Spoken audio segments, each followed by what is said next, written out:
Procuradora-Geral de Justiça do Ministério Público do Acre, doutora Patrícia Rego, é nossa convidada no Gazeta Entrevista de hoje. Doutora Patrícia, muito boa noite. Boa noite. Tudo Sempre bem? Um prazer ver aqui ela. Prazer nosso. Doutora Patrícia, Ministério Público, Judiciário e Governo do Estado assinaram um termo de cooperação para uma atuação mais efetiva, uma resposta à sociedade neste momento em que a criminalidade assusta o cidadão.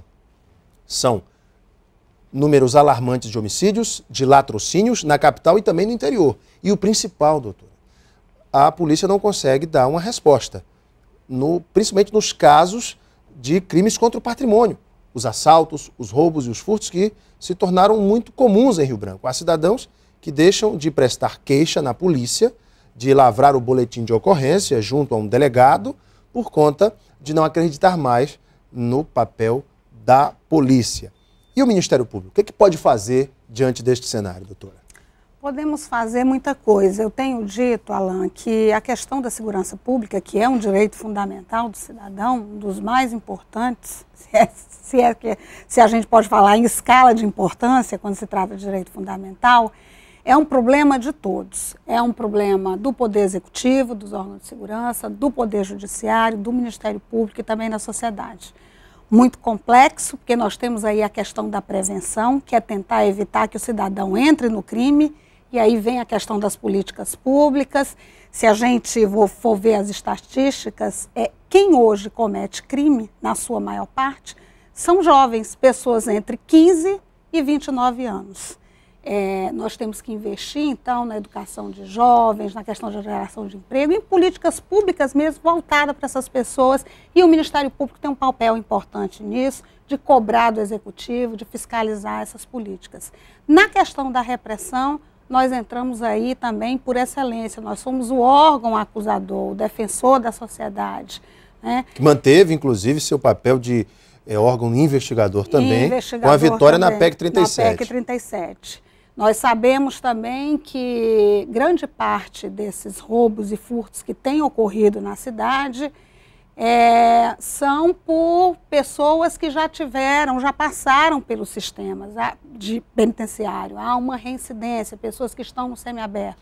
Exatamente, você tocou no ponto, o semiaberto. Doutora, conversando nós temos bons policiais, bons delegados, nós temos pessoas no sistema de segurança que atuam diariamente para dar uma resposta ao crime.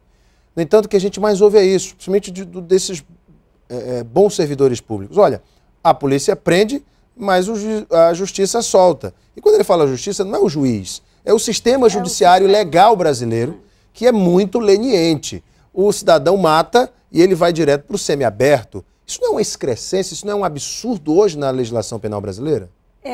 No meu sentir, a legislação brasileira é um dos problemas e talvez o pior problema, mas não é só isso. A gente também tem que contextualizar as coisas. O problema da segurança pública hoje, do índice de violência que aumentou assustadoramente, também não é só um problema da LEP e da execução penal. Claro, é um problema muito mais complexo, mas esse é um problema que tem que ser enfrentado.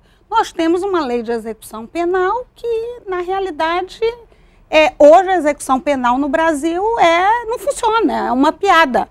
Eu posso dar um exemplo aqui da questão de um homicídio. A gente hoje estava de manhã conversando no Ministério Público, eu e a promotora de execução. A pessoa que comete, por exemplo, um homicídio simples, que mata uma pessoa, cuja pena é de 6 a 20 anos, ele sendo primário vai pegar aí 7 anos, no máximo, se tiver alguma, sei lá, majorante, ele vai direto para o semiaberto. Ou seja, não vai para a cadeia. Como é que funciona o semiaberto hoje aqui?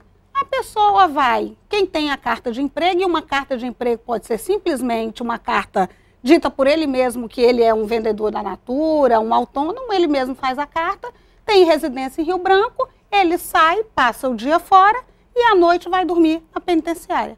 Não funciona, doutora.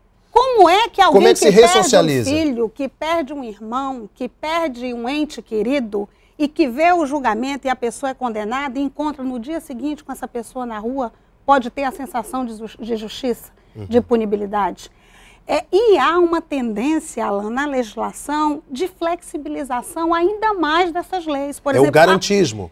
exagerado, porque eu tenho dito sempre isso, e às vezes há uma crítica também por parte de alguns setores, que o garantismo que nós temos que defender, a sociedade, os operadores de direito, é um garantismo integral, é um garantismo do direito do réu, que tem sim o seu direito ao devido processo legal, ao contraditório, à sua integridade física, mas um garantismo também ao direito da vítima e dos seus familiares e da sociedade. Sem dúvida. Olha, a gente tem notícia hoje no Congresso Nacional tramitando aí as reformas de Código Penal e Processo Penal. Há, por exemplo, a proposta de que o crime de roubo dependa de representação. Quer dizer, você vai submeter a vítima, não, eu quero, não, na frente do seu algoz. Eu quero sim representar contra ele. Então, toda a legislação que veio de reforma penal, processual penal, especialmente na execução penal, é no sentido de flexibilizar e por crimes que são crimes cometidos com violência. A mesma coisa é a questão do roubo. Hoje o roubo, em média, é a pessoa que passa, que é condenada ali, que é a primeira vez, ele vai pegar o quê? 5 anos e meio, essa é a média, a gente estava analisando, pegar uma estatística, ele vai direto para o semiaberto, entendeu? E para o semiaberto ele vai estar livre, porque ele apenas dorme. O Ministério Público entrou recentemente, o ano passado, com uma ação civil pública, com obrigações de fazer, no sentido de obrigar o Estado a construir uma casa de albergado, porque hoje o regime aberto também, a pessoa é prisão domiciliar, fica em casa direto. E também uma colônia penal. Essa ação está tramitando, mas a gente sabe que essa questão da judicialização também por si só, de propor ação civil pública, não resolve o problema. No atual momento, o que a gente pensa em fazer no Ministério Público de imediato, porque precisam sim de ações emergenciais a curto prazo, nós temos uma promotora que é muito atuante, que é a doutora Laura, está sempre no presídio, tem sido muito rigorosa com relação a essa questão, a progressão e regressão de regime, mas a gente pensa em aumentar a fiscalização por parte do MP do cumprimento dessa pena. O apenado que está cumprindo pena no semiaberto, ele foi condenado. A sentença transitou em julgado, a gente não está falando em presunção de inocência, ele está sob a tutela do Estado. Ele recebe um benefício de poder trabalhar e tudo, ele não pode estar descumprindo a lei, ele não pode estar em bar à noite, ele não pode estar cometendo novos crimes. Tem que haver mais rigor na fiscalização com relação a isso. Ou seja, não é só uma questão de mudar a lei, mas a instrumentalização das instituições que vão fiscalizar o cumprimento da lei é que tem falhas, doutora. E essas falhas se resolvem de que maneira? Eu acho que a legislação é muito flexível e muitas vezes impede o operador de direito, o juiz, o membro do Ministério Público a ter o rigor que a sociedade espera por uma questão legal, mas eu acho também que a gente deve melhorar sim essa questão da fiscalização da execução da pena. Fiscalizar mesmo, entendeu? Se não está cumprindo, recolher, regredir o regime, eu acho que isso é absolutamente necessário para que a gente possa recuperar a sensação de segurança que nós estamos perdendo. Agora, claro que isso é uma faceta do problema, né? Nós temos inúmeras outras questões. Algo que o Ministério Público pode e deve contribuir e que nós já fizemos há 2 anos atrás e deu resultado, é o seguinte, nós fizemos há 2 anos atrás um mutirão dos crimes violentos. E doutora, como é que seria esse mutirão? Olha, nós temos informação da análise criminal dos órgãos de segurança pública que existem vários reincidentes cometendo esses roubos de forma reiterada, que respondem a vários processos criminais. E isso corre em várias diferenciadas, muitas vezes não se dá prioridade. O Ministério Público é o titular da ação penal. Ele tem que priorizar aqueles processos que são importantes. Então, nós podemos mapear, identificar esses agentes e agilizar esses processos que estão aí parados.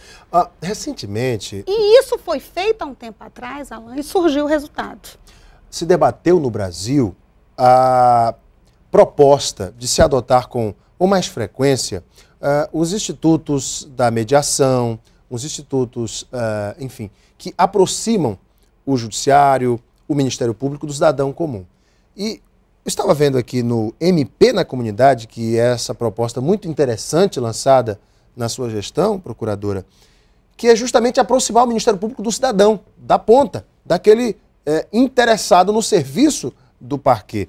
Como é que funciona e como é que vai funcionar o MP na Comunidade? O MP na Comunidade, ele é um projeto estratégico nosso, da gestão estratégica, e isso surgiu de uma demanda que a própria sociedade nos trouxe naquelas audiências públicas que a gente fez no início do planejamento estratégico. Nós inserimos isso na programação dos 50 anos, porque em 50 anos de Ministério Público é a primeira vez que nós vamos, de fato, sair dos gabinetes e ir até a comunidade. Nós escolhemos a 2ª Regional de Rio Branco, que é aquela ali do 2º Distrito, né, que reúne 28 bairros. Nós vamos estar na Escola João Mariano, do bairro Taquari. Todos os serviços do Ministério Público vão estar lá, todas as promotorias. Nós vamos estar prestando orientação à população, nós vamos estar fazendo mediação, isso é acesso à justiça. Nós podemos resolver questões sem que isso chegue no judiciário, de forma extrajudicial e mais célere. Durante o decorrer dessa semana, nós temos uma equipe, numa parceria, inclusive com a Uninorte, de alunos da área de assistência social, junto com os nossos servidores, fazendo um inventário social da área. É uma área de muita vulnerabilidade social, criminalidade altíssima e drogadição que nos assustou, né? O perfil ali são de pessoas jovens, muitas mães solteiras e, pasme também, muita gente com distúrbio mental.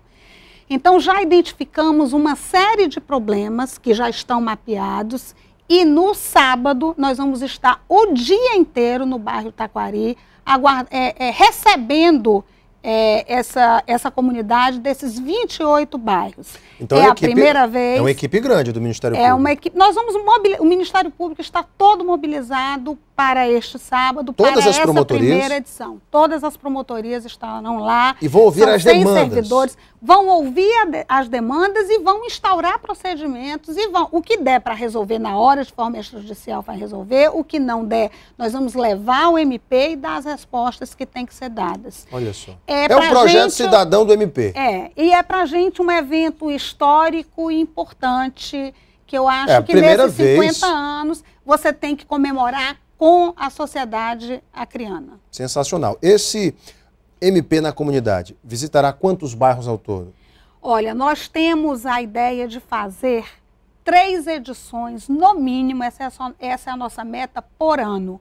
Esse ano nós queremos fazer pelo menos 2 edições. Vai ser o nosso test drive, porque o ano, nós já estamos mais na metade do ano. Nós vamos fazer o test drive agora na 2ª Regional e a gente quer fazer a 2ª edição em 14 de dezembro, que é o dia do Ministério Público. Ministério Público que está comemorando neste ano de 2013 seus 50 anos no estado do Acre. E quais são os demais eventos dessa programação, procuradora? Olha, nós vamos ter, no final do ano, nós instituímos uma comenda de 50 anos, porque eu acho que isso, nós temos que resgatar a nossa história. Eu acho que uma instituição que não conhece a sua história e que não prestigia a sua história não pode vislumbrar o futuro. Então, nós vamos estar homenageando pessoas que tiveram importância na construção da instituição, estabelecemos essa comenda, e no final do ano nós vamos estar, no dia 14 também, homenageando essas pessoas e instituições que contribuíram para o MP. O Ministério Público do Acre ajuizou 2 ações civis públicas por ato de improbidade administrativa contra a Assembleia Legislativa do Acre e contra a Câmara Municipal de Rio Branco e, obviamente, seus respectivos gestores. Qual o motivo dessas ações civis públicas? Hoje, né? Você fala das ações que foram propostas hoje. Na realidade, na primeira promotoria de defesa do patrimônio público, existem vários inquéritos civis que acompanham essa questão do portal da transparência e do acesso à informação nos mais diversos órgãos públicos. Essas são as 2 primeiras ações que foram ajuizadas. Isso faz parte do trabalho da instituição. A instituição e a promotoria do patrimônio público existe para fiscalizar o cumprimento das leis. O promotor entendeu que não havia, tentou, me parece, que negociar.